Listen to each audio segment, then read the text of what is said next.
Bagaimana sahabat Nabi berdiskusi tentang gambaran kengerian tentang sakaratul maut ini. Suatu ketika Umar bin Khattab, kita kenal Umar bin Khattab adalah seorang sahabat Nabi yang luar biasa, agamanya luar biasa. Kemudian pengetahuan agamanya juga cukup banyak dan mendalam. Namun dalam beberapa hal beliau bertanya pada sahabat lain. Sahabat itu adalah Ka'ab al-Akhbar, Ka'bul Akhbar, mantan tokoh Yahudi masuk Islam. Nah, Ka'ab ini dipandang oleh Umar orang yang banyak pengetahuan masalah keagamaan, termasuk dari sumber-sumber Yahudi. Nah, suatu saat Umar bertanya, "Ya Ka'ab, hadithna anil maut. Tolong ceritakan pada kami bagaimana gambaran sakaratul maut itu. Suasana menjelang kematian. Seperti apa itu?" Para jamaah, Ka'ab mengatakan, "Ya Amirul Mukminin, wahai Amirul Mukminin, inna al-mauta, sesungguhnya kematian itu." Maksudnya suasana sakaratul maut itu kahusni kathiri syauk, seperti sebuah dahan yang penuh dengan duri. Kemudian dahan yang penuh dengan duri ini dimasukkan ke dalam mulut seseorang sampai nembus ke perutnya. Setelah itu kemudian ditarik keras-keras oleh orang yang kuat. Lalu Ka'ab mengatakan, "Fa'akhadha ma'akhadha wabqa ma'abqa." Anda bisa bayangkan kira-kira ketika dahan yang berduri tadi itu ditarik-tarik, apa yang ikut tercabut dan apa yang masih tersisa. Itulah gambaran kengerian suasana sakaratul maut. Ibnu Hajar al-Asqalani, ulama yang sangat terkenal, hidup sekitar abad 15 Masehi. Dalam kitabnya Fathul Bari, ini kitab syarah atau penjelasan kitab Sahih Bukhari, ini oleh Ibnu Hajar al-Asqalani. Beliau mengatakan begini, bahwasanya kepedihan, kengerian yang dialami oleh seseorang yang meninggal itu tidak ada hubungannya dengan kehormatan dan kedudukan seseorang. Tidak ada.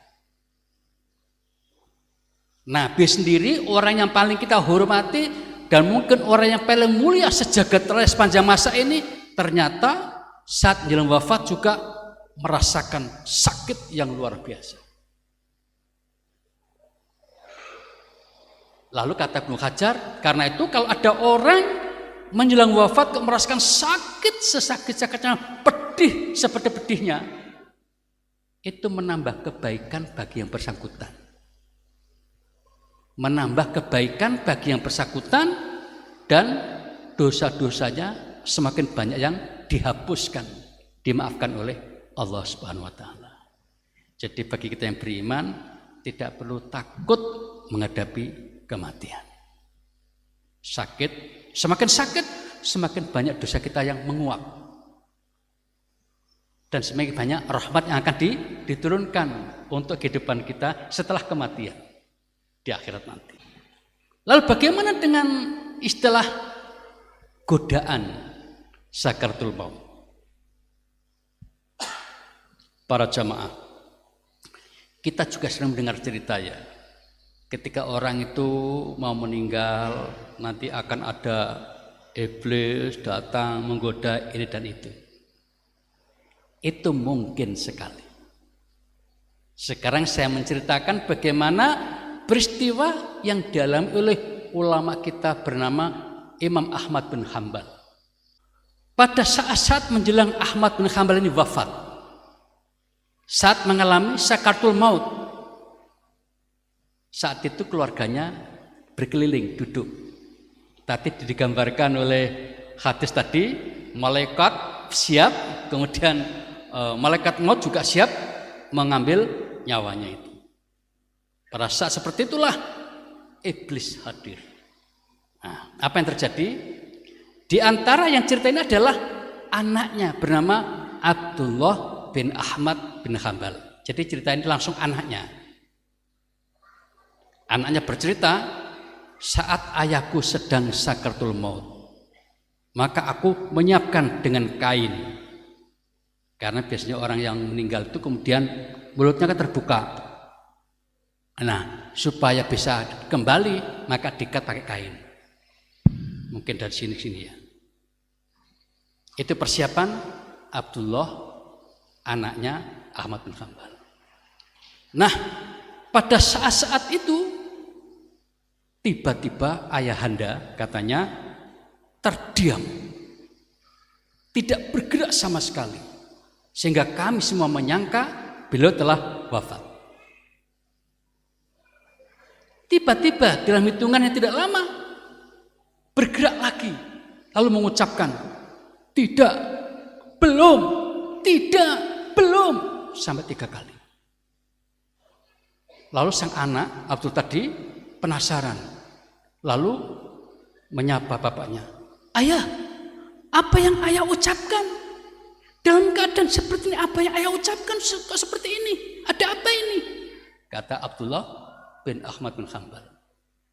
Lalu Ahmad bin Hanbal diberi kemampuan untuk berbicara saat itu. Wahai anakku, apa engkau tidak lihat? Apa engkau tidak tahu? Apanya? Saya tidak melihat apa-apa.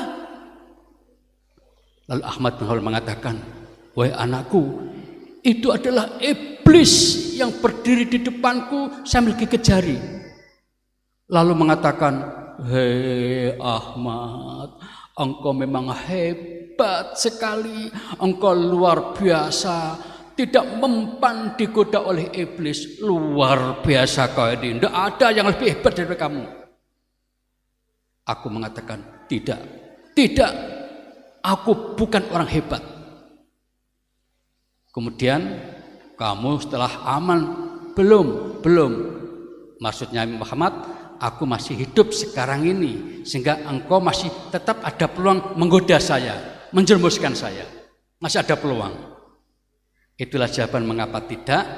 Artinya dia mengaku saya bukan orang hebat, belum, artinya belum selesai urusannya, sehingga karena dia masih hidup, iblis masih bisa menggoda.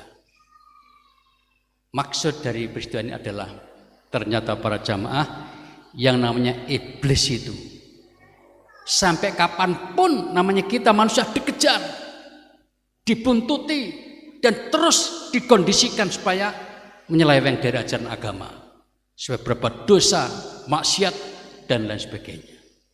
Bahkan saat menjelang wafat tadi pun iblis mencoba mencari kesempatan. Ahmad bin Hanbal tadi itu digoda, dijerumuskan supaya dia merasa hebat, sehingga dia ijabul mar'i bin nafsih, supaya bangga terhadap dirinya sendiri. Tapi Ahmad mengatakan, tidak, aku bukan orang hebat. Jadi gagal lagi iblis ini untuk menggoda dirinya. Maunya supaya Ahmad mengatakan, memang aku orang paling hebat di dunia ini. Bayangkan kalau Ahmad sampai seperti itu, berarti dia sombong. Kalau sudah sombong para jamaah, amal-amal baik pelan-pelan akan menguap, hilang. Itulah yang diinginkan oleh iblis. Tetapi Ahmad bin Hanbal tetap bersikukuh, aku orang biasa. Itu menunjukkan ketawaduan si Ahmad bin Hanbal. Karena untuk para jamaah, Bapak Ibu, suatu saat bisa jadi dalam bentuk lain. Ini kan salah satu contoh saja yang dialami oleh Imam Ahmad bin Hanbal dengan cara apa? Membombong. Dalam bahasa Banjar itu ngambung. Jadi dibesar-besarkan biar semakin GR gitu kan. Tapi Ahmad bin Hanbal tetap hebat. Nah, bisa jadi suatu saat para jamaah ini bisa jadi ketika kita hendak meninggal, tiba-tiba suasana sangat haus, ya. Lalu datanglah iblis ngiming-ngimingi, aku bawa minuman. Saya dengar katanya sampean haus ya. Iya, saya haus sekali. Mana minuman? Mau tak saya kasih minuman ini gratis, tis? Oh iya, tapi ono syaratnya. Apa itu? jangan beriman kepada Allah, jangan beriman kepada Muhammad Rasulullah. Kalau panjenengan digituin oleh iblis, bagaimana kira-kira? Menerima minuman itu dengan mengorbankan iman, atau seperti Ahmad bin Hanbal, maaf, kalau itu aku tidak mau. Nah, kalau kita sudah punya iman yang kuat, maka kita mengatakan tidak, lebih baik aku meninggal dalam keadaan bisa mengucap la ilaha illallah. Yang terakhir para jamaah, yang terakhir, apakah ada doa agar kita mendapatkan kemudahan pada saat sakaratul maut, seperti tadi orang beriman ketika dihadapi oleh malaikat maut? Paling tidak ada dua doa para jamaah yang panjenengan mungkin langsung hafal pagi ini. Doa ini berdasarkan hadis riwayat An-Nasai, kemudian Al-Hakim, At-Tabrani, dan Adz-Dzahabi menilai hadis ini sahih. Doa ini bisa kita baca kapan saja, setelah sholat lima waktu boleh atau kapan saja. Doa itu mudah sekali, yaitu Allahumma, ya Allah, a'inni, tolonglah aku, ala sakaratil maut, nanti saat menghadapi sakaratul maut.